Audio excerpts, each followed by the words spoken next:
ছাৰটো বৰ বেলেগ মাথা মাৰিছে দেই ৰাইজৰ মাজত খোজকাঢ়ি সমৰ্থন আদায় কৰাটো ডাঙৰ কথা অৱশ্যে ডেকা শক্তি এনেকে ওলাই অহাটো বেয়া হোৱা নাই বুঢ়া নেতাসকলতো খোজকাঢ়িবলৈ শক্তি নাই কি বৰ বেলেগ বস্তু দেই মই মানুহটো বেলেগ নহয় কিন্তু মোৰ চিন্তা মোৰ চিন্তাধাৰাবিলাক অলপ বেলেগ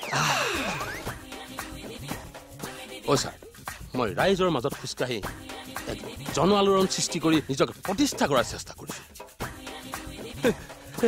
সেইকাৰণে মই খোজকঢ়াৰ প্ৰেক্টিছ আৰম্ভ কৰিছোঁ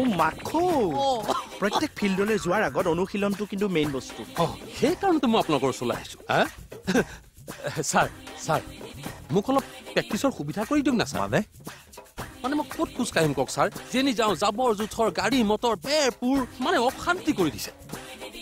ছাৰ মোৰ এটা লক্ষ্য আছে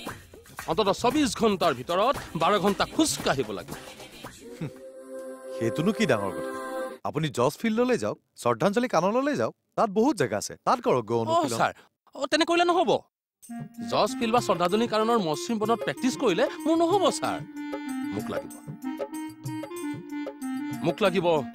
উখুৰা মুখুৰা খহতা শিলবালিৰে ভৰা এক এক্সৰেল ৰাস্তা তেতিয়াহে মোৰ লক্ষ্য প্ৰাপ্তি হ'ব আচল কথা হ'ল মানুহৰ এডজাষ্টমেণ্ট মানে মই মানুহৰ লগত থাকি খোজকাঢ়িব বিচাৰোঁ আৰু যদি মই অকলে অকলে প্ৰেক্টিছ কৰোঁ পাছত মানুহৰ মাজত খোজকঢ়াত জানো প্ৰব্লেম নহ'ব সমস্যা গভীৰ য়েছ গভীৰ ছাৰ মই এটা ভাল উদ্দেশ্যলৈ দুজনৰ মাজত ওলাই আহি এটা প্ৰেক্টিছ কৰিবলৈ বিচাৰিছোঁ গতিকে ছাৰ আপোনালোকে দেশৰ ভৱিষ্যতৰ কথা চিন্তা কৰি মোক প্ৰেক্টিছৰ ব্যৱস্থা কৰি দিয়ক তাৰমানে আপুনি ক'ব খুজিছে আপুনিও অনুশীলন কৰিবৰ কাৰণে ৰাস্তাৰ গাড়ী মটৰ বন্ধ কৰি মানুহখিনি আপোনাৰ লগত খোজকাঢ়িবলৈ উলিয়াই আনিব লাগে ছাৰ সেইটো কৰিলেও বেয়া নহয় শুনক ডাঙৰীয়া আপোনাৰ উদ্দেশ্যটো মই বেয়া বুলি নকওঁ ৰাইজৰ লগত ৰাইজৰ মাজত থাকি কাম কৰাটো বেয়া বুলি নকয় কিন্তু এইবোৰক এখন মুখা হিচাপে ব্যৱহাৰ কৰিব নাপায় কিছুমান কাম কৰিবলৈ অনুশীলনৰ দৰকাৰ সেইটো সঁচা কিন্তু ৰাইজৰ কাম কৰিবলৈ অনুশীলনতকৈ দৰকাৰ ৰাইজক বুজাটোহে সেইটো আপুনি চেষ্টা কৰক ছাৰ ৰাইজক তোমাৰ ভালদৰে বুজি পাওঁ আৰু ছাৰ ৰাইজৰ দুখ দুৰ্দশা দেখি মই ওলাই আহিছোঁ ৰাইজৰ দুখ বুজি পোৱাটো ভাল কথা কিন্তু ৰাইজেওতো আপোনাক বুজি পাব লাগিব ছাৰ বুজি পাবতো নিশ্চয় বুজি পাব মই যেতিয়া ৰাইজৰ লগত একেলগে খোজকাঢ়িম পদযাত্ৰা কৰিম তেতিয়া ছাৰ ৰাইজে মোক সহজেই বুজি পাব তেতিয়ালে ৰাইজ ৰৈ নাথাকিব নেকি কিয় আপোনাৰ খোজৰ ধ্বনি দেখি ৰাইজে গম পাই যাব আপুনি কিমান পানীৰ মাছ এই মুখাখন খোলক আৰু যদি ৰাইজৰ সেৱা সঁচাই কৰিব বিচাৰিছে ৰাইজৰ মাজত ঘাউকে সোমাই যাওক ছাৰ মই সঁচা কথা কৈছোঁ মই একো মুখা চুখা পিন্ধা নাই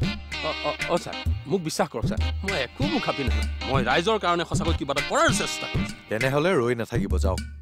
আজিৰ পৰাই ৰাইজৰ মাজত সোমাই যাওকগৈ সঁচাই হয় যাওঁ তেনেহ'লে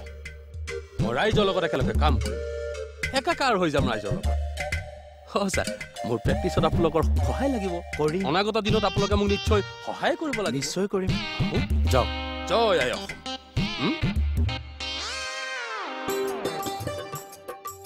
ছাৰ দেখিলে পদযাত্ৰাৰ এফেক্ট আমাৰ পুলিচখিনিহে পদযাত্ৰাত ওলাই দিব লাগে কিয় ৰাইজে আমাকো বুজে যদি বুজক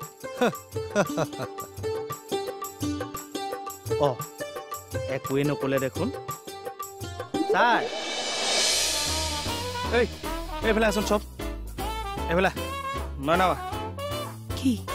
এটা কাম কৰিম শুন কি কাম ৰহ বসুমতাৰীটো তোৰ লগত লাগি থাকে তহঁতকো দমচম দি থাকে আজি সি আহিলে তাকো এটা বেম্বো দিব লাগিব সেইবুলি কৈছে নেকি কোনে ক'ব লাগে আকৌ নাই মই সুধিছোঁ নাই বেম্বোটো হৈছে আমাৰ থানাত এটা নতুন নিয়ম হৈছে বুলি ক'ম কি নিয়ম সেইটো মই তহঁতক বুজাই দিমতো বসুমতাৰী ছাৰ আহি আছে